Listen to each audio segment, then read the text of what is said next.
House File 27 from Representative Listergaard.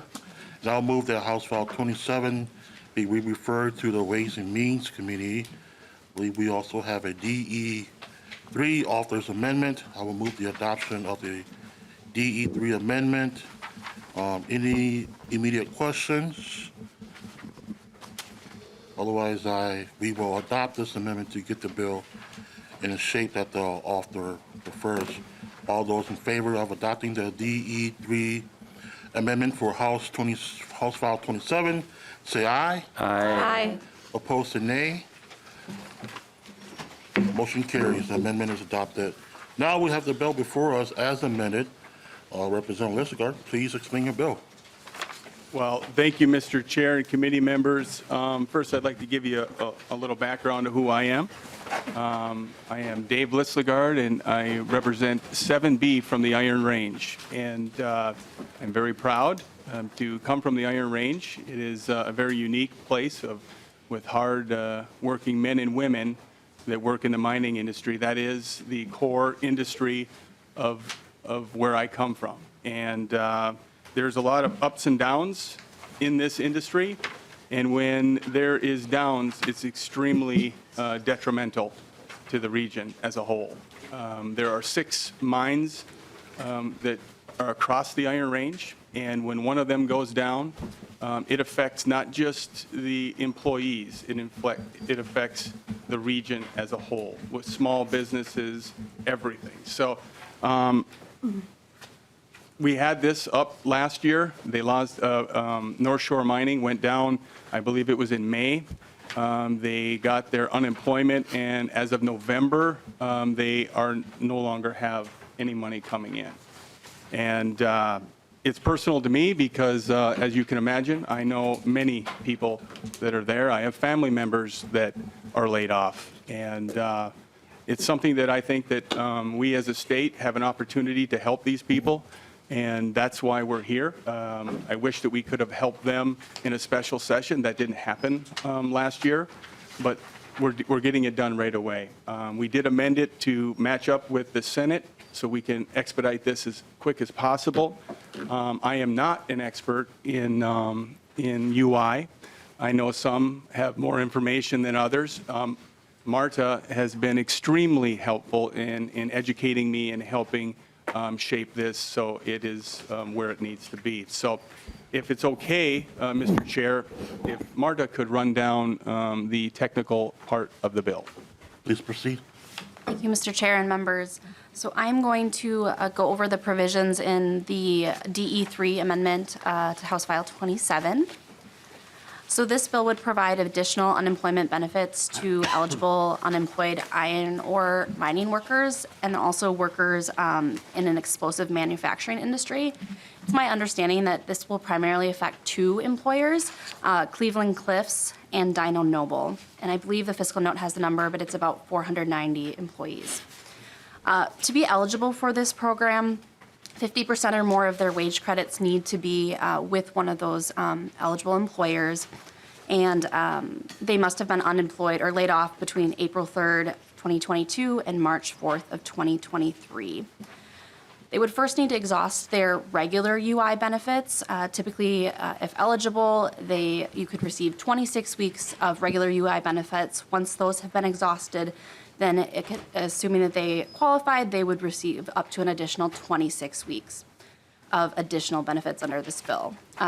These would be available until January 27th of 2024. And to be eligible, you, like I said, need to work for one of those employers and also meet the requirements under existing UI law. Like I said, the maximum number of weeks for this benefit is 26 weeks, and this would be at their regular UI amount, typically up to 50% of their wages.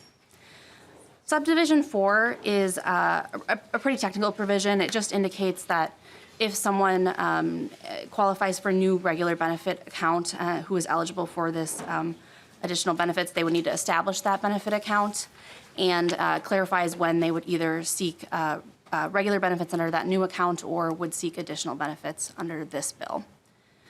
Subdivision 5 details the charging of benefits, and this is depends on the employer. So for Clause 1 of Subdivision 1, which is, my understanding is Cleveland Cliffs, they will see an impact to their UI tax rate for employees who take these additional benefits. They will not be charged to or I shouldn't say charged. They will not affect the tax rate for Dino Noble, which is Subdivision 1, Clause 2. That means that their experience rating would not go up.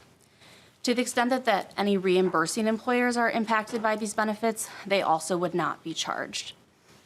And then finally, Subdivision 6 is a provision related to federal benefits. It clarifies that if a worker qualifies for the Federal Trade Readjustment Allowance benefits, they couldn't also receive these benefits. These benefits will be available retroactively from August 14th of 2022. Happy to answer any questions.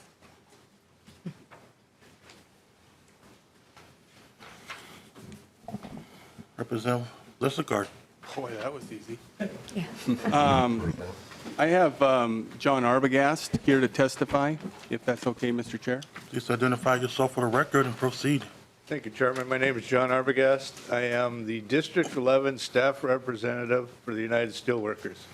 What that fancy title means, that I represent the labor contracts, the day-to-day union activities for 5 out of the 6 mines in northern Minnesota. So the 6th mine is North Shore, and I don't represent the North Shore workers, so some people might think, well, why is the union staff representative here to testify on their behalf? Well, in the Iron Range, basically, we're one big, small family. Miners are miners. Like Representative Lisligard said, we all have family members, brothers, sisters, fathers, mothers, sons, daughters that work at the North Shore mine in Silver Bay and Babbitt. So what's going on since this layoff? We've probably got approximately between 75 and 100 of those miners have moved down to the southern part of the range and found jobs at the other facilities. United Taconite and Eveleth has approximately 40. The other mines have about 10. We believe that there's approximately 50 other miners that have taken jobs with, say, the city of Eveleth or any of their municipalities. The problem is, what happens if North Shore has a proposed startup in April? 100 to 200 workers out of 500, how do you find those replacements on the Iron Range? It's very hard. It's hard to find people to work in the mines in the crafted fields as it is. There's a nationwide shortage on crafted workers, millwrights, electricians, machinists, diesel mechanics. But another adverse effect of these 100+ people moving into the mines down to the south is not every kid wants to graduate from high school and go to a 4-year college institution. Kids go to the VOTEC on the range.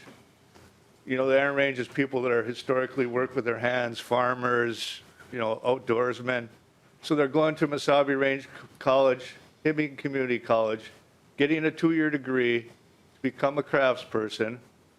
So now, with North Shore being closed and these workers with no hope and running out of money, they've already ran out of money, those sons and daughters graduating from high school or VOTEC, those job openings are now being absorbed by these laid off workers. If we could stop the bleeding with this unemployment extension, then there's a little hope where you don't have to run down to the southern part of the range. You know that you can pay your mortgage and your bills. You know, we don't know for sure, but we're pretty confident there is a light at the end of the tunnel in April, and this will stop that bleeding. And we don't want people to leave Minnesota, because, you know, that's what else could happen. We want those job openings down in the Mintax, the UTax, the HIBtax, all those mines for the next generation of people that want to live on the Iron Range, not necessarily move out of the Iron Range. So it's very important that we get this done as quickly as possible, so we can not have all these people leave. We can have North Shore start back up in April, because it is, and hiring isn't very easy. I've heard, you know, a lot of you are small business owners. going through the mines, it's several months to go through all the background checks, everything that takes to get hired in the mines. So it's very important that we get this, that we help these families out, that we don't have people leaving the Iron Range, the North Shore. And it's more devastating up in northern Minnesota than would be down in the metro community, because that's all we have. Logging is pretty much gone. Tourism, that's not quite a middle-class income type of job, unless you're, the business owner or whatever. So I'd appreciate you helping these miners out, and thank you for your time. Any questions? Thank you for your testimony. Chair Listergaard, do you have any other testifiers? Any members of the public want to testify? Seeing none, questions or comments from members? Lead Baker. Mr. Chair, thank you. And Representative Listergaard, thanks for bringing this forward to us. I mean, I know that we have dealt with these kinds of bills before. When we have a specific industry like our Iron Range folks have, very specific, we can't, we as a state need to step in and kind of rally around those folks to keep them there. And 50% of unemployment is what it is. That's not what they want either. But it's something to get them kind of at least being able to keep the lights on, as this great testifier that you brought today shared. Again, what I, as an employer myself, the unemployment insurance fund, the tax or the insurance trust fund, if I can be more clear, is a really good program that has worked here for a number of years for Minnesotans, for unemployed. The tax ratings for a business. So again, my business pays into that fund. I rarely ever use it because we're lucky. We don't have the seasonal changes or the global effects like the mining industry does, where all of a sudden there's no demand for it and you don't have any choice but to shut down. I'm lucky. I'm in the tourism industry, and it's actually a pretty good paying job for a lot of our folks because they make a lot more money than I do sometimes because they've got very generous customers that are tipping very well. My point is the system is a good balance. I'm happy to support this today. We've got to get our folks up in northern Minnesota back to work, and this is just a way that we can do this. And again, this is socializing it with everybody around the state of Minnesota. My business will help continue to pay for this in my payroll tax funds and my unemployment payments. And I think this is a part of how we can share in that. There comes a point later on in our committee discussions where this will have to be really thought about hard before we start adding on a lot more payroll taxes, mandates, things like that, that will cause undue pressure on businesses like mine that are, today are happy to help. We're getting to a point where we are paying our employees, our hardworking employees, as much as we can. So these are the kind of things that we, as this committee, has to be very open and honest and transparent about, where we kind of start to say we are getting to be too heavy in this area, and we can't be non-competitive with our neighboring states and so on. So, Mr. Chair, I just want to say that again, I'm happy to work on this. I did have a question.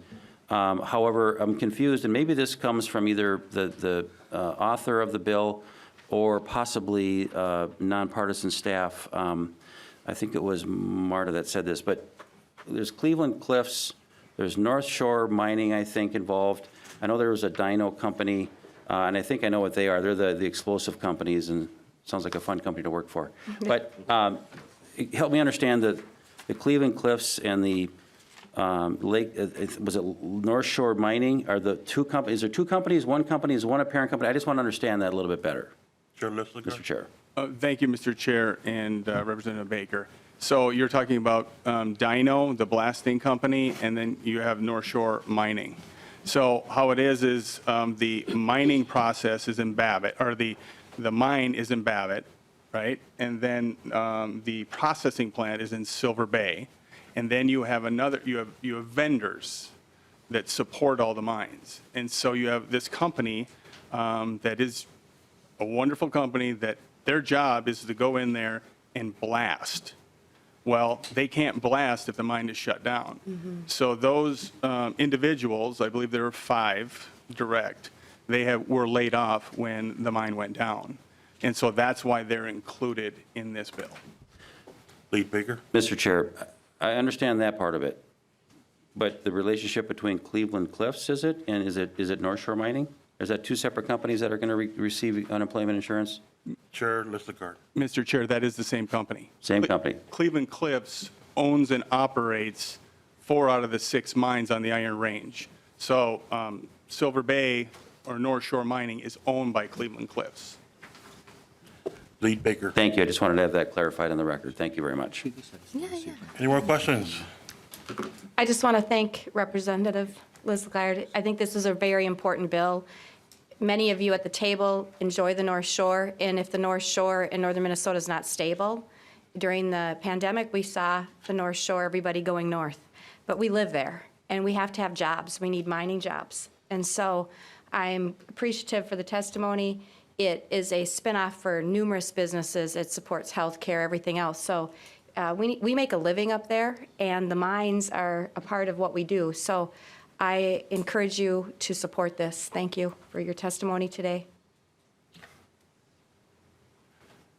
Seeing no more questions, Chair Listegard, any closing comments? Well, thank you, Mr. Chair, and thank you, committee members. It warms my heart to see the bipartisan support for people all across the state of Minnesota, but the Iron Range when we needed it most. I'd like to also thank the co-sponsors, Representative Scraba and Representative Igo also sponsored it. And it's just, it's not about party, it's about people. And that's what this bill is, and I truly appreciate your support. Thank you. Okay, I will renew my motion that House File 27 as amended be referred to the Ways and Means Committee. All those in favor say aye. Aye. Aye. Opposed say nay. Motion carries. Mr. Chair, your bill's on its way to Ways and Means.